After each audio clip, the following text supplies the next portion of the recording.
Courtroom as Cassie was testifying. So let me tell you guys everything that you didn't see or may have not heard, because it's a lot. I will say the most damning part of her testimony for me is when she describes a freak off where Diddy and another man, an escort, are standing on top of her while she is laying on the floor high off of ecstasy, and they are urinating on her face to the point where she...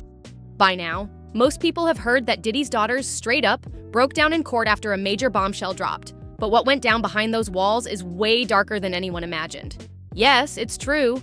The girls got up and walked out during Cassie's gut-wrenching graphic testimony. But that's just scratching the surface. That moment wasn't just emotional, it was explosive.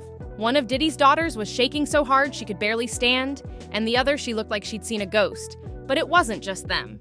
The whole courtroom spiraled into chaos. Reporters froze mid-sentence. People started sobbing, and even security guards were turning their faces away like they couldn't stomach it, because what Cassie exposed wasn't just shocking. It was downright disturbing. It tore through the room like a tornado, and just when everyone thought they had heard it all, Cassie dropped one word that had the entire place dead. Silent baby oil. Yeah, that baby oil. The one that had already stirred up enough controversy on its own. Turns out we didn't even know the half of it. Not even close the way Diddy allegedly used it. It wasn't just strange, it was twisted. Real twisted. The kind of stuff that makes your skin crawl and your stomach flip. And yes, we'll get into those creepy details in a second, but just know, it's even worse than anyone feared. Let's be clear, this ain't some regular celebrity scandal. Diddy's trial is turning into a full-on reckoning. The Hollywood lights dimmed real quick. And what's been hiding behind the fame? Just secrets, pain, and trauma nobody was ready for. So if you thought his lawsuits and recent drama were wild, strap in, because this is where it all unravels. All right, now let's break it down. Even before Cassie opened her mouth, the courtroom was already filled with tension. You could cut with a knife, but the second the testimonies began, the vibe took a hard left. The opening statements weren't even finished when things went off the rails. A man named Daniel Phillip, a well-known male escort, stepped up and exposed something so jaw-dropping. Folks in the gallery thought they misheard him, according to Daniel. Diddy didn't just step out on Cassie. Nah, he orchestrated the whole thing, controlled every second, set up the scenes, called the shots, and get this. He would sit in the corner in the dark saying nothing, just watching. And this wasn't some one-time thing. Daniel said Diddy would pay thousands for him to sleep with Cassie while he just sat there fully involved without saying a word, but it didn't stop there. Cassie shared that sometimes Diddy would even join in, and if that already has you feeling sick, we haven't even touched the surface yet. Daniel didn't hold back. When he took the stand, he claimed Diddy made him do things to Cassie that were straight up degrading. Act. So humiliating that some people in court were in tears. One of the most disturbing moments, Daniel said he was told to do something so extreme that Cassie could barely breathe. It was that intense. The judge had no choice but to cut the mic, strike the statement from the record, and call a quick recess just to let people collect themselves. The courtroom wasn't just shaken, it was traumatized, but then came a twist. Nobody saw coming. Daniel said that sometimes Cassie herself would ask him to do those same disturbing things, but here's the catch. He didn't believe it was her real choice. According to him, the way she spoke, it felt too rehearsed, too forced. Like maybe she had been coached beforehand or manipulated into going along with it. He described it as if she'd been gaslit into saying those things, like she wasn't in control at all. And the creepiest part, Diddy was allegedly directing everything like it was some kind of twisted movie. Every detail was planned. Daniel said Diddy would even specify how much oil to use. Sometimes 2 full bottles, sometimes just half. It was all too precise, like he was obsessed with control. Then came the most heartbreaking moment in the courtroom. Diddy's 3 daughters, all barely adults, were sitting there during this entire nightmare of a testimony. And when the darkest details started pouring out, you could see the pain written all over their faces. One girl held her jacket tightly like she was trying not to fall apart.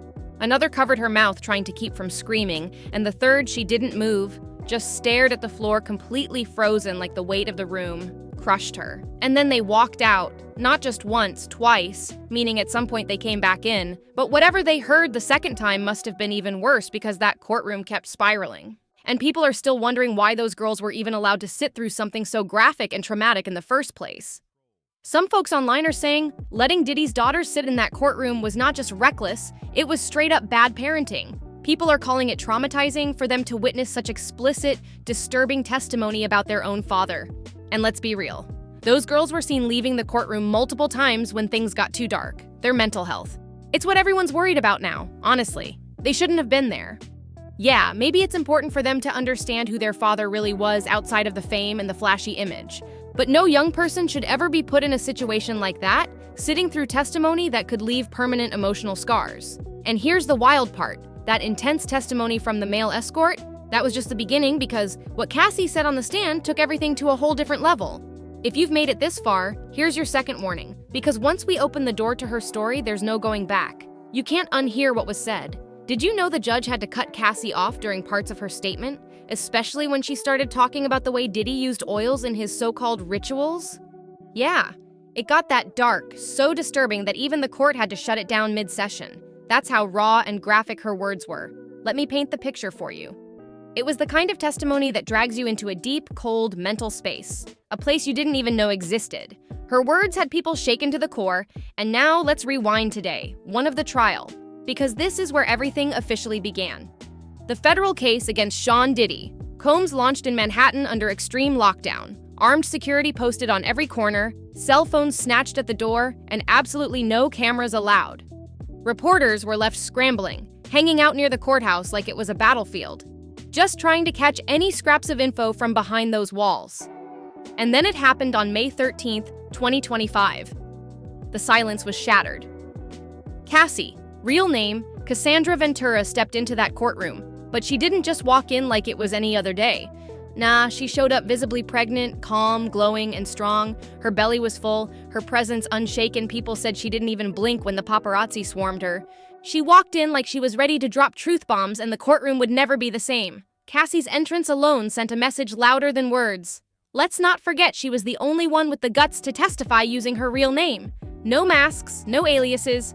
That's how much power it took to go face to face with Diddy in that courtroom and show him that she's not scared anymore. She's done. She's free. The second she stepped up to the stand, the whole courtroom went dead silent. No paper shuffling, no side talk, nothing. Just stillness. A woman who had been through the depths of pain, finally ready to speak, and the world was watching. And when Cassie opened her mouth, she didn't just testify. She unleashed everything. She laid out exactly what life under Diddy's alleged control looked like, and it wasn't just toxic, it was full-blown domination. According to her, Diddy didn't just abuse her, he ran every single piece of her life like a dictator. She said he cut her off from loved ones, isolated her emotionally, and made her feel like her voice was gone, like her life didn't even belong to her anymore. And those freak-offs people used to whisper about, Cassie said they weren't just rumors, they were real, just like Daniel Phillip had claimed. She told the court that Diddy forced her into those dark rooms, pushed her to perform disturbing acts with strangers, all while he sat back watching, sometimes alone, sometimes with a camera in hand, but always in control. Cassie said it felt like some kind of twisted ritual, and if she ever resisted, violence was waiting. She talked about being beaten in hotel rooms, about Diddy allegedly slamming her head against walls and destroying phones, so she couldn't call anyone for help. She claimed he had total control over her music career too, deciding what songs she could sing, who she could collab with, and when her music could drop. It was like living under 24/7 surveillance. And the most haunting part, Cassie said, these so-called freak-offs didn't just happen now and then.